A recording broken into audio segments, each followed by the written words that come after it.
Thanks for inviting me into your home, long-haul truck, RV, camper, taxi, your parents' well-appointed rec room with the simulated wood paneling, electric fireplace, and the painting of dogs playing poker, your loft, that greasy spoon just off the interstate, and your cabin in the woods. Brooks Agnew is standing by to discuss what can only be described as an historic adventure that has the potential to change, well, everything about what we think we know about our planet, about life on this planet. It's called the North Pole Inner Earth Expedition. It's taking place next August, and he's been talking about it for over a decade on this program, on my old TV show, and elsewhere. But now, it looks like it's finally about to happen. My free monthly newsletter, The Inner Sanctum, will be published in just hours, so if you want to receive it, all you need to do is go to strangeplanet.ca and register. Just your name and email. It's fast and easy, and then starting this month, you'll start receiving The Inner Sanctum in your email inbox, and you'll also be automatically entered into the monthly draw for free Strange Planet gear, like t-shirts, hoodies, socks, and more. Register right now at strangeplanet.ca. According to legends going back more than 1,000 years, our planet is hollow and is inhabited by a vast array of creatures, including highly evolved humanoids. My next guest is organizing an expedition to the North Pole aboard a Russian nuclear icebreaker sometime next summer in order to find the opening that leads to the Earth's interior. Brooks Agnew is a multi-patented engineer and a 6-time Amazon best-selling author of 9 books. Widely featured in numerous scientific documentaries, he's an internationally acclaimed lecturer on energy, manufacturing, and quality improvement while working with numerous Fortune 100 companies. He's been the host of X Squared Radio for more than 14 years and currently serves as the CEO of an electric truck manufacturing company in North Carolina. Brooks Agnew, welcome to The Conspiracy Show. How are you, my friend? So good to be here, Richard. I'm doing great. It's been a while. What's been happening with you? Oh, my gosh. Well, I slowed down from light speed just to do this program. So, well, thank you for that. It's been going a lot. A lot's been going. Consulting business is going good. Webinar business is going good. We're on for August of 2021 for the Inner Earth Expedition. We relaunched the website right at the first of the year. We took on 3 more staff members, which is making work a lot easier on that project. And we just launched Hollow Earth TV. So it's all seems to be coming together now. Well, let's talk about August 2021. And the original plan, if I'm remembering correctly, was you were going to raise money, you were going to rent a Russian nuclear icebreaker and take it up into the Arctic Ocean in search of this opening into the inner Earth. How is the August 21 Inner Earth Expedition different, or is it? It's a little different in that we're using a newer ship. The Arctica class ships have been rebuilt. They just finished building the 3rd new vessel. So these are new hulls, brand new ships. They carry 125 passengers. They have a crew of about 120. And in fact, I just got done watching basically a home video that somebody shot as a tourist on one of those boats, and it was quite impressive. Pretty well done for a little home movie. We're going to do a dry run in June. We're going to Moscow, and then we're going to St. Petersburg, and then we're going on up to Murmansk, and we're meeting with the ship company there. We're going to film the boats there. We're not going out to sea, but as I said, this is the dry run so that when we do move all these scientists from their places around the world, from California to England, actually we have one coming from France, we know where we're meeting in Moscow and how we're getting to Murmansk, and we know what, that way we're not the blind leading the blind. So again, this is all being paid for out of my pocket, but next year, because we just launched Hollow Earth TV, next year we now have the technology and the satellite access to live stream.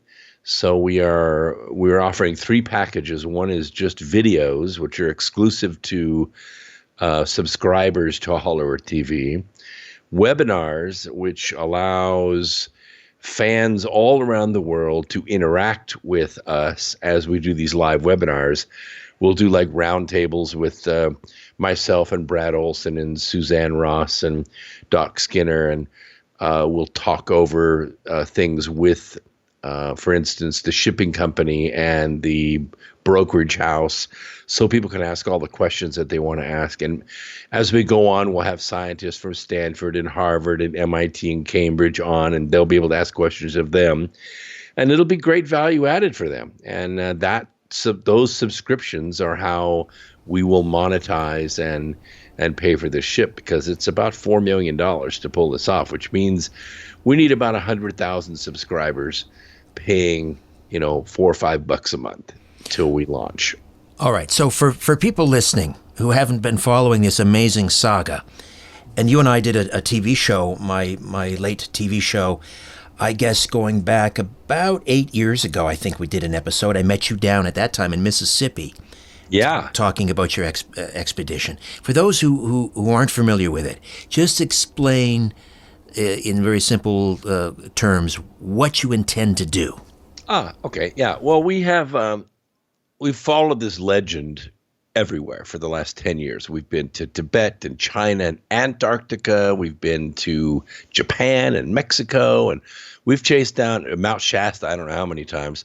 We've chased down and interviewed just about every lead that we can interview, and we're down to the last thing, which is actually going above the Arctic Circle. We've got it narrowed down to about a 100-mile square. That's 10,000 square miles area where we think this opening in the crust is.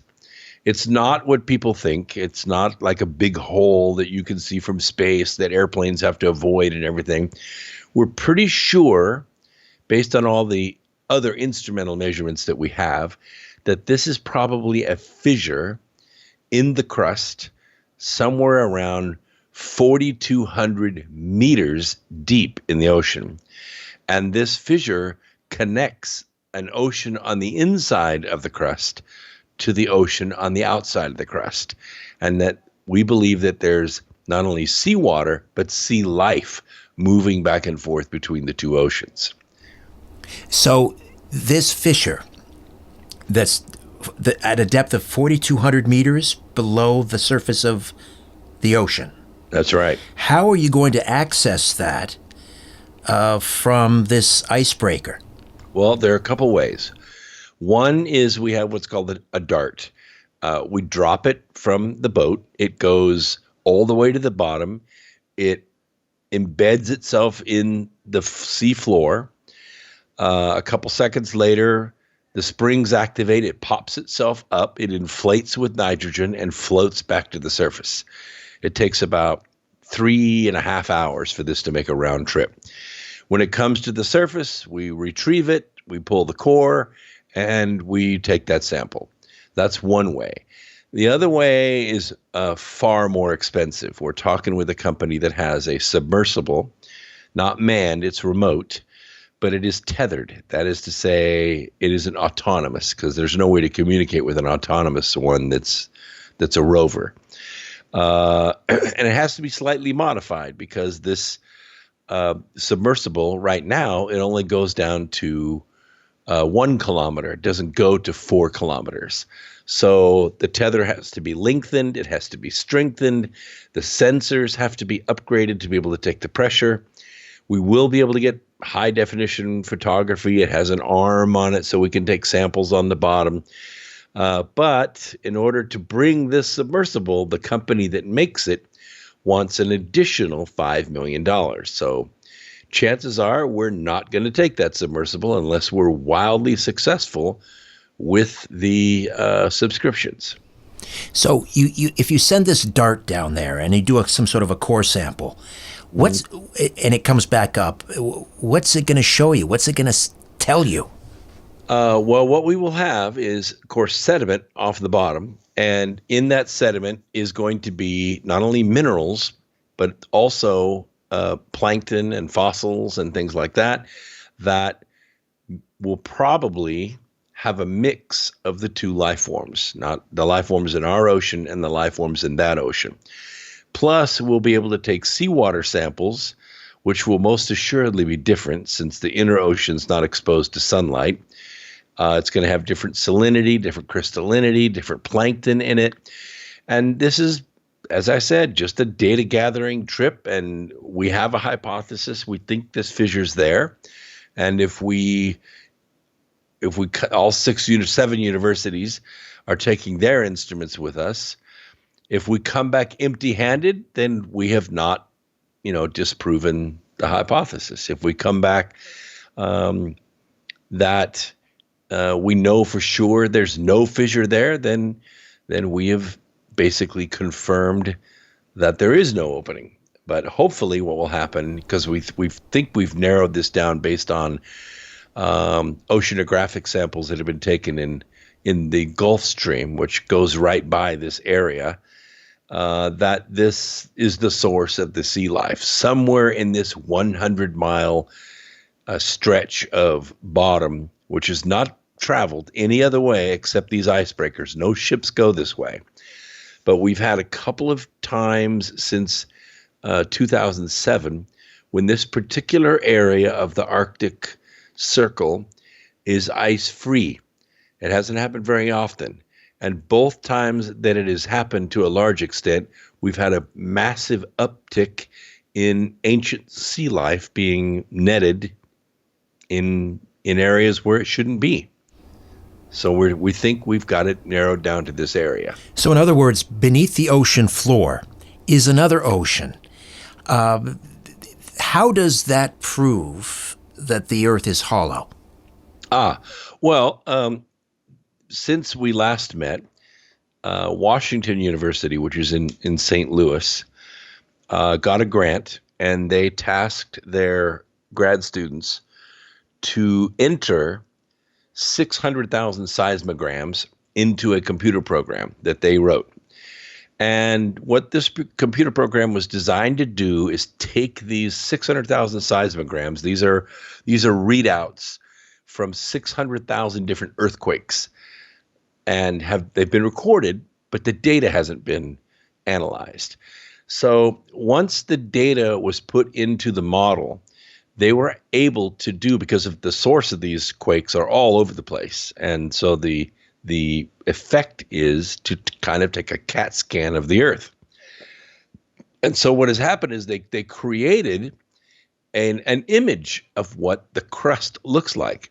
And what they conclusively determined is that about 900 miles underneath our ocean, there's another ocean.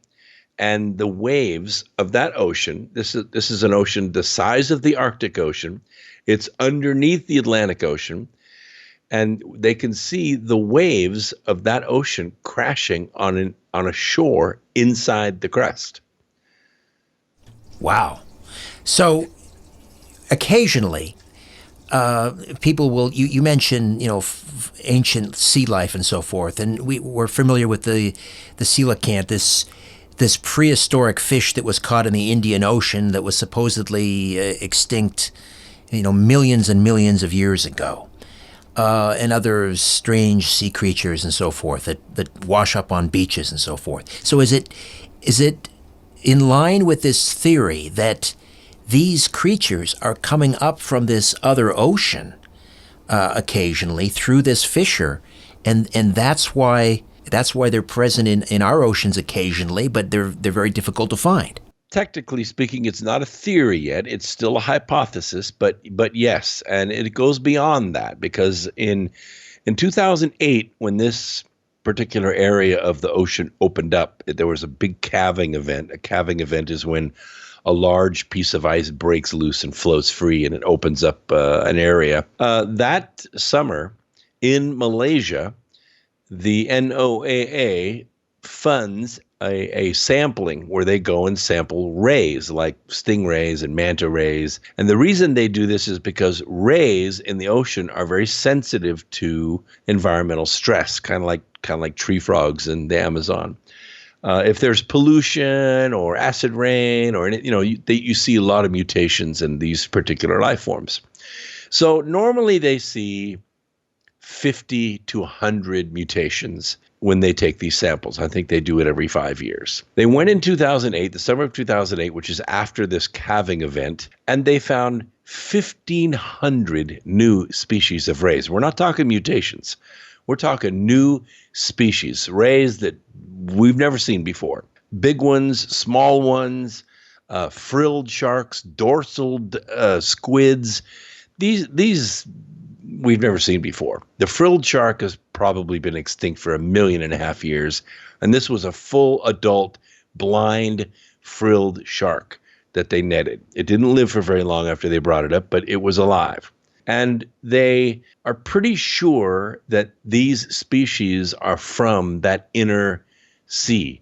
And then they made their way into our ocean. They were so different, they couldn't even breed with the other species that were in our sea, and they ended up all dying of old age. I don't think they even managed to save any of them and continue to breed them, but we got all kinds of pictures of this stuff, and the report is just fascinating. These people were like, where the hell did all these species come from? And what we think is, it's part of the hypothesis that this inner sea, we know that it exists because we've remotely measured it, but the hypothesis that this inner sea has actual sea life in it. And the way to prove that is to get to this vent and see if we can find fossils and microscopic evidence and even chemical evidence that sea does in fact exist, and that it is blending with our ocean at this specific location. Brooks Agnew is with us here on The Conspiracy Show, engineer, inventor, entrepreneur, author, lecturer, and he's heading up the North Pole Inner Earth Expedition, and hopefully in August of 2021, he and a number of scientists will board this nuclear icebreaker and head up to the Arctic Ocean to find this fissure at the bottom of our ocean, the Arctic Ocean, leading to this inner world. So if there is an inner ocean, does that mean likely that there are inner land masses, and what else might inhabit this area? Yes, there are definitely land masses, because we would not have picked up the waves crashing on the inner shore. Now, we don't really know how big the waves were, but they had to be really something for the vibrations to go through 900 miles of rock and magma to make its way to the surface and be picked up at all these different locations. So they could be very high. They could be, like the area that we're sailing through has 100-foot seas. And I've actually seen film of the seas almost 200 feet, actually cresting over the top of some of the North Sea oil rigs that are up there, which are about 100 yards off the water. So the ocean's really, really rough here, because this is just the Coriolis effect of the Earth at this high latitude. The tides are enormous, where we see maybe a 6 or 8 foot tide in Southern California. Up there, you see like a 75-foot tide. It's a tremendous amount of water that's moving up and down. It's really, really quite incredible, the amount of energy that's stored in this water. And by the way, if you want to participate, if you want to learn more, we try to keep as much information as we can at the website. It's very simple. It's NPIEE, which stands for North Pole Inner Earth Expedition. And there are some free videos there that you can watch. There's a free newsletter that you could be part of, and we'll send one of those out a month. And then, like I said, there's some paid content that starts, I think, at $8. So it's virtually affordable for anybody. We're trying to make this so that our 40 million fans that are around the world that we built up over the years can find us. And hopefully they're all watching or listening to your radio program as this plays, and they all rush there and sign up, because if you do, we're going to make amazing things happen, and you're going to be part of it. NPIEE. Is it com? Yes, .com. NPIEE. NPIEE.com. That stands for North Pole Inner Earth Expedition, NPIEE.com. So years ago when we talked, you were talking about the idea that there may be a large opening, perhaps you could take this nuclear icebreaker up there, find the opening, maybe even fly a helicopter through it. What new information did you get that changed that? There have been some more satellites put up. We still don't have satellite imagery of this particular area because it's usually shrouded in overcast conditions. It's very rarely in the sun. But we have enough information now from different angles from these new satellites, X-ray and otherwise. We're positive that there's no 100-mile hole in the north region that everybody has to avoid, or else they go down the toilet bowl. We have enough evidence to now know that that's not the case. I spoke to two retired, one is a corpsman and the other one was an actual navigation colonel, and they both did polar cruises on nuclear-powered subs, and they were in this area. Of course, like I said, the ocean's 4,400 meters deep. Not that subs can go that deep. They can go about 1,000 to 1,200 feet on a normal cruise, but they sailed right through this area. So there's no hole, or the subs would never have been able to go through there, or they would have detected it. All right, we're going to take a time out. When we come back, we'll talk about, in a little more detail, this inner Earth theory, the hollow Earth theory. It's been around for hundreds and hundreds of years. We'll talk about perhaps even Admiral Byrd, who supposedly, according to a very controversial document, I guess his diary, in which he claimed that he found an opening into the inner Earth down at the other end, the South Pole. We'll talk about that and much more. Brooks Agnew, my guest. The North Pole Inner Earth Expedition. Back with more here on The Conspiracy Show. Stay with us. My Strange Planet shop is filled to the rafters and bursting with great gear. Check out the Toxic Mail and the Protect Our Power Grid t-shirts. My personal favorite right now, though, is my line of t-shirts celebrating carbon dioxide, the miracle molecule that makes life possible on our planet. But there's more than just t-shirts. There's mugs, phone cases, great hoodies and sweatshirts, tote bags, stickers, and more. The proceeds from the Strange Planet shop goes to support the work I do here. They help make this podcast, Conspiracy Unlimited, and my weekly radio program, The Conspiracy Show, all possible. So, get on up to my Strange Planet shop today. Just go to strangeplanet.ca. Remember, Christmas is coming. It's a strange planet. Get the gear.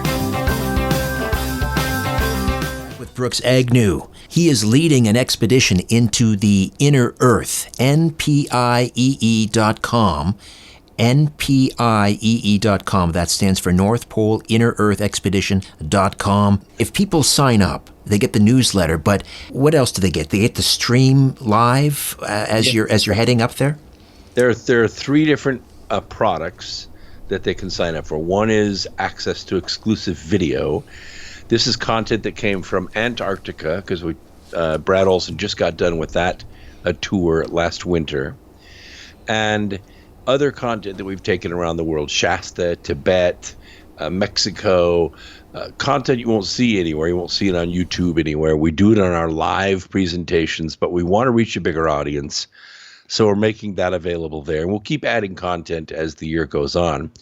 The next one is the one where you can access the webinars. We will have regular webinars, and these will start out with, of course, our staff. And then we will add university people, crew, the actual ship people to it, so you can ask questions and really, follow your curiosity. And then we will also have a live stream component. When we depart from Murmansk, it's Murmansk is the way they pronounce it, we're going to be at sea for 12 days, 10 days pretty much on location. We just recently gained access to one satellite that we can stream to from that high latitude. It's not easy to do, But we can reach one satellite. That satellite will then download to 2 locations, one in America, one in Europe, and they will ground distribute through the internet that way. So we'll have 4 channels.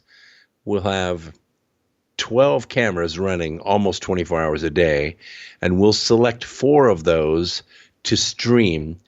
And if you want to get you a big pot of coffee and stay up for 10 days, you can stream it 24 hours a day for 10 days. It's going to be a reality program off the meds. So a lot of it will record about 3,000 hours of video. So a lot of that will be available after we do the post-production. But live stream, there's no reason in the world why 100 or 200,000 people couldn't go with us and watch this as it happens without the seasickness. Now, let's talk about the theory of a hollow Earth. And I don't know how far back it goes. I know Sir Edmund Halley, we have the Halley's Comet, was named after him, and he proposed that all planets form as hollow spheres. Does it go back further than that, or do I have that right? That's the furthest official, scientific one. Sir Edmund Halley proposed, and then Marshall Gardner patented it in 1965, and then of course you have the 2 bird ventures. One was in 1926 when he flew over the North Pole. That was an amazing venture. I'll tell you, so close. This guy came so many times. They leased a boat called the Chantilly. They took a Fokker airplane apart, put it on the boat, sailed up to Spitsbergen, and there was no dock, just a beach. And like I said, the tides are very rough. This is 1926. There's no modern facilities like we would think. They built a floating dock, and by hand they unloaded that ship right over the waves, right onto the beach. And it's a good thing they got it unloaded, because less than an hour later, the icebergs began coming into the bay, and they just got the Chantilly out in time. It would have been crushed. They rebuilt the airplane on the beach and waited for the snow to come, and they took the plane off, loaded with fuel, Admiral Byrd and an engineer, and Admiral Byrd is an expert at navigation with a sextant. I don't know if you've ever used one before, but they're hard enough on a boat, let alone an airplane. And he reported that he flew from Spitsbergen over the North Pole, made a U-turn, and flew all the way back. Now, the elapsed time of the trip was a little short by a couple of hours. And so the rumor, he claimed he had a tailwind going in both directions. I heard those stories when I was a kid about my grandparents, walking uphill in the snow both ways to school. But I don't know. And they didn't then either. But who could argue with him? Except that the next time it was done was a couple of years later. Another adventurer flew the same route, only he made it to the North Pole, documented it, and he took 2 hours longer to do it. So we're not exactly sure if Admiral Byrd actually flew over the North Pole, but he did report that he flew over lush green areas where none should have been. And a lot of people claimed he got off course and different things, and it's a big controversy. But it's enough of a controversy to make people wonder about it all the way till now. And then in 1929, he flew over the South Pole. So he set both records, which makes him an aviation hero, but obviously there was no film. Right, but he did it again in 47, didn't he, the South Pole? And 47 was a different thing. That was Operation High Jump, and that was in response to a report that a lot of the Nazi Navy, especially submarines, had escaped and were not destroyed and did not surrender properly. And they had been moving supplies to the South Pole for years, going all the way back to the early 40s. And The Americans, all battle hardened and ready to go, they didn't want to fight the Nazis again, so they went down there preemptively to in a mop-up operation. And as the story goes, they encountered forces that were more advanced, and they got cut to pieces and sent home. So evidently there were reports of flying saucers shooting laser cannons, and as long as the PBYs and other aircraft, Corsairs took off and tried to do battle with them, they would shoot back. But as soon as the Americans quit shooting, then the flying saucers would stop shooting. And evidently the report is that they licked their wounds, headed back to Argentina, and buried the operation in the annals of black history. Right, and that gets wrapped up with this whole legend that the Nazis had a base down there. They were cooperating with some alien race, and they were utilizing their UFO technology. And in fact, you mentioned Brad Olson, who's going to be part of your expedition, and Brad just returned from the Antarctic a few months ago. I had him on Coast when he got back. He was there in search of, he calls it the Illuminati Playground, in search of a huge UFO, a huge alien craft, allegedly, that's supposedly now emerging from the melting ice down in the Antarctic. So, I mean, the Nazis, or Hitler, believed the Earth was hollow, didn't he? I've heard rumors of that as well, and I think there was no reason to doubt it, because we didn't have a good theory of how the Earth was made. We had geologists who wrote textbooks and drew models of how we live on a molten ball floating through space, and somehow we exist on tectonic plates floating around on that molten ball. And we have a magnetosphere and we have a north and south pole, and none of that seems to agree with it either. But they just kept writing their own science books with pressure waves and shear waves and shadow waves, and every time they would make a measurement that conflicted with their current picture of the way the planet is made, they just explained it away or drew a dotted line around it.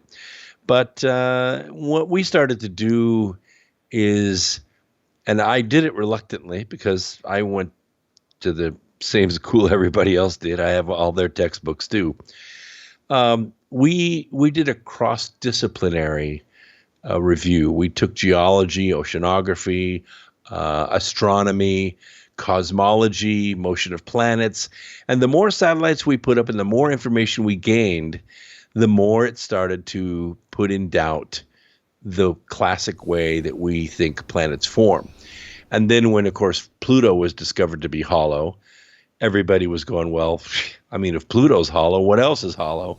And the rest is a legitimate hypothesis. And so what we're trying to do is gather enough evidence to prove the hypothesis false. And if we can't do it, then we can't do it. It doesn't mean that they're right. It just means we haven't collected enough evidence to disprove their original idea of how the Earth is made. All right, Brooks, we're going to take another quick time out. We'll come back and continue to discuss the North Pole Inner Earth Expedition. Back with more of The Conspiracy Show. My name is Richard Serrett. Stay with us. Brooks Agnew stays with us. The North Pole Inner Earth Expedition.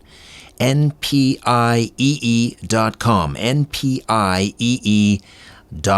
You can find more information there, sign up for the newsletter, and find out how you can get involved, even live stream this historical expedition in search of a passage into the inner earth. Let's talk a little bit about what else might be down there. And first of all, sort of paint me a picture of how this inner world, this inner earth, might look. If there is life there, how would it exist outside of the ocean life?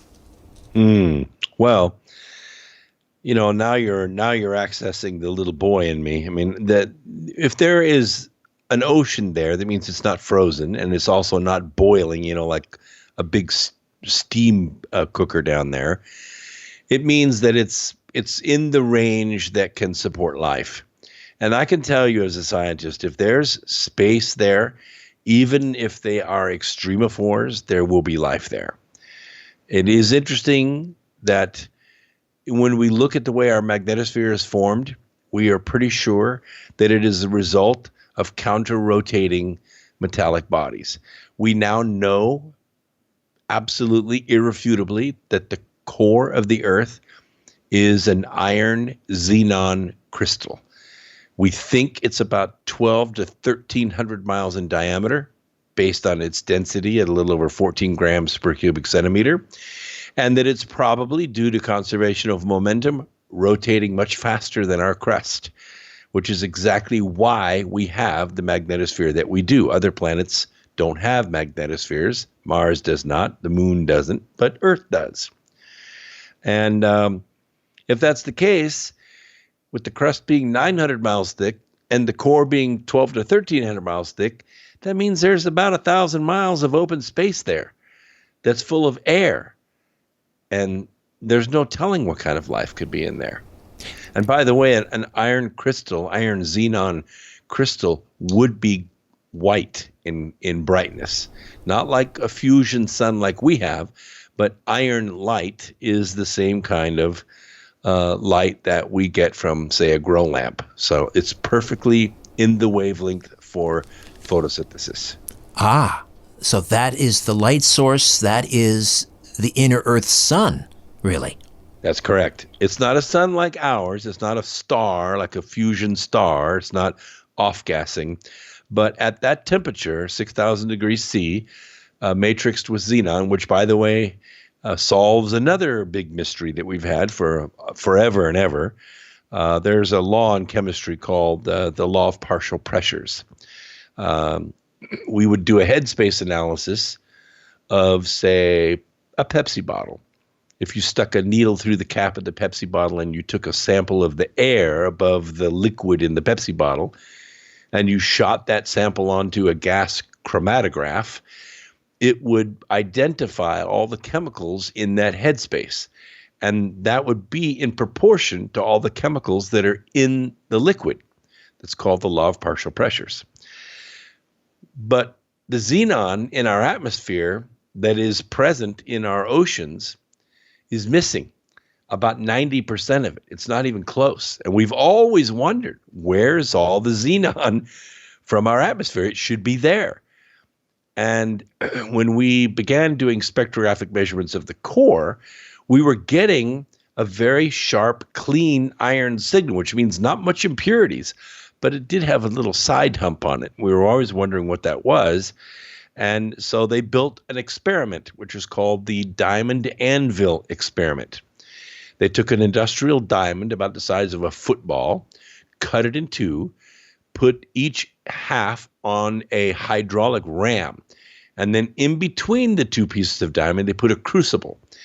And then they filled that crucible full of iron filings in the ground state, smashed the iron together between those anvils at pressures that we believe the core is experiencing, and then shot a laser through the diamond to heat that sample up to 6,000 degrees C. And they didn't get the same signal. They got the iron, but the other part of the hump was not there until they matrixed it with xenon. And that's when the crystal formed, and that's when the wave shape matched exactly. So we know the core we know what it's made of. And then that experiment was duplicated by Carnegie Science. And Carnegie Science did a wonderful presentation. They documented everything, and it was absolutely irrefutable. It was a validated experiment. We now know what the core of the Earth is made of. All right, we'll take one final time out, come back with Brooks Agnew. Brooks, you mentioned trips to Mount Shasta, Tibet. What do those trips have to do with the possibility of an interior Earth or an inner Earth? Well, we were chasing the legend, and some of that legend was perpetrated, or should I say carried forward, through a series of rumors that had to do with what we call channelers. Now, channelers are individuals who believe that they're in touch with trans-dimensional beings that exist in the inner earth. Oh, they have names and they have cities, and there's a whole lore that goes with it. So part of those rumors took us to Tibet. So we spent almost 10 days on the Tibetan plateau, which is not a vacation, let me tell you. It starts at 11,000 feet and goes up from there. But we did discover that a core part of Tibetan Buddhism is this belief that there is an inner sun with a life force. They picture it as a yin and yang, but there's a life force inside the planet, and that the planet actually has a symbiotic relationship with human and all animal life on the surface. And that when these are all in harmony, then you have this great bliss, this great power, this great ability to perpetuate the species. And when it's not, then you have conflict and you have scarcity and you have calamities and cataclysms that kind of spank the human race. There's a lot of symbolism in it, and we followed it from Lhasa all the way to Everest and all the way down into Nepal, and we captured most of this on film. And then Shasta had a very similar kind of culture, had several people who have written good books. They've been very charismatic in their movement. And so we made several trips to Shasta. I just got back from there again this last spring and spent time chasing down these legends, going to different openings and meeting with different people and doing different meditations. And we have to be open-minded about this. We can't just poo-poo people because they're not scientists, because at the end of the day, a fact is a direct observation. What we're looking for is a way to validate the direct observation. We're looking for a leaf, a bone, a photograph, a sample, some kind of instrumental validation that these kinds of things exist. So far, we don't have that for these legends, but the story is just fascinating. And all the people we've talked to around the world are very passionate about it, and we can't deny it. So we're collecting the information. So the Tibetans talked about Shangri-La and Shambhala. I'm thinking about that old Three Dog Night song, Shambhala. And Native Americans have legends about this. So are there other access points then into this inner earth besides this fissure that lies at the bottom of the Arctic Ocean? Yes, there's another one that's reported. It's called Mammoth Cave. It's in Kentucky. We went there 8 times. We explored every cave system. We met with the oldest people that have been working there for decades and decades. It was an extremely interesting and very well-developed facility, but the deepest point is 366 feet. That's a long way from finishing off the book Edidorfa, which allegedly is someone who walked into the inner earth from Mammoth Cave. And I'm not sure if it was the Hopi Indians. They had a legend about ant people or something. These creatures that had come up from the inner earth. So, yeah. There are several legends about life coming out. Not too much about going in, like the Popol Vuh talks about these twin boys, which are basically the beginning of their human race, and the life force that comes out of the earth. A lot of worship about jaguar forces and dragon forces that come out of the inner earth. And the Hopi, of course, have their legends and a lot of drawings, ancient kochinas and drawings about sort of like praying mantis-like people that allegedly came from the inner earth and shared advanced knowledge with them that helped them be a better people and more advanced.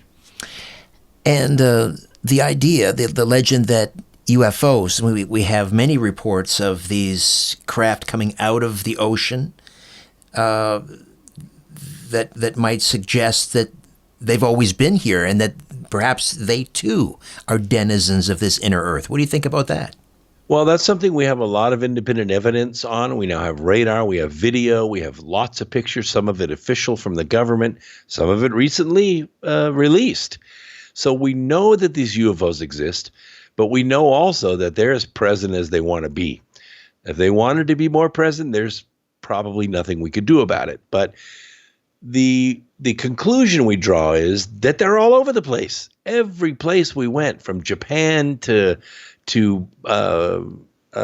Seattle to, let's see, Mexico City, there were all kinds of evidence that these ships of all kinds of different sizes and capabilities exist.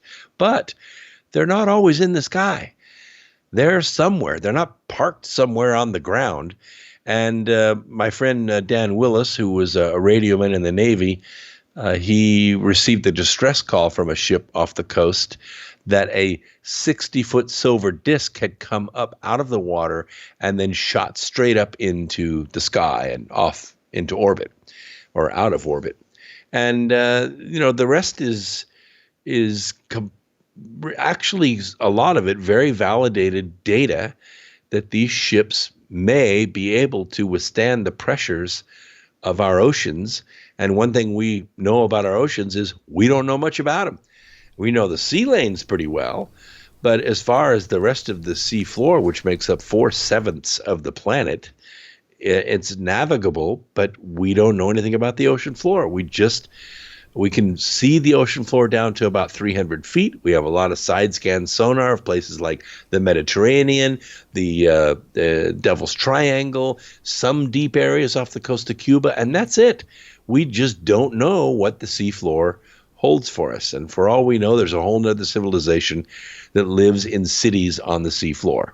So August of 2021, you're heading up there. How many scientists in tow on this vessel? We are we're going first this June on a dry run, and then next year in August we're going to take 22 filmmakers with us, a lot of cameramen and people to keep up with digital data and directors to keep everything flowing, and then 6 universities and one. We may bring some people from Carnegie Science, which is not a university, but it's a nonprofit, and they have some very excellent people there, and they're interested. And we're going to take 2 to 3 people from each one of these and their support staff. And so we intend on bringing 80 to 90 professional scientists, about 22 filmmakers, and the rest will be staff. And we have 20 seats that we're leaving open. If this speaks to you and you feel like you need to be on this thing, there's a way for you to do it. There are 20 seats that are open. I was going to say there's a lot riding on this expedition, but if you think about it, everything is riding on this expedition. If you prove this data that comes up from the depths of the Arctic Ocean, if you prove that there is an inner Earth, we have to rewrite all our textbooks. We have to rethink everything about where we come from, who we are. Well, those are the writers. A lot of those grad students, they're going to be working on their PhDs, and there'll be a lot of PhDs written from the data gathered from this trip. NPIEE.com, North Pole Inner Earth Expedition. People can log on there and become part of history. Subscribe to the newsletter. Subscribe to the live stream, which will happen next year. Brooks, it sounds like you're finally going to do it. Well, you know me. You've known me for a lot of years, and I've done big projects, and I don't like leaving things undone. And this is just something that's been undone on my shelf for almost 10 years, and it's about time. We now have the technology, the ability to stream it. It's affordable. The ships are built. This is a good opportunity. The economy is strong enough to do it. We should be able to get this done. Fantastic. Exciting. Thank you so much. My pleasure. That's it for me. Back next week with Len Kasten, the author of Dark Fleet, the secret Nazi space program and the battle for the solar system. Until then, don't be afraid. There's nothing concealed that won't be revealed, and nothing hidden that won't be made known. What you hear in the dark, speak in the light. What I say in a whisper, proclaim from the rooftops. Move over, Aphrodite. I'm coming home. Good night.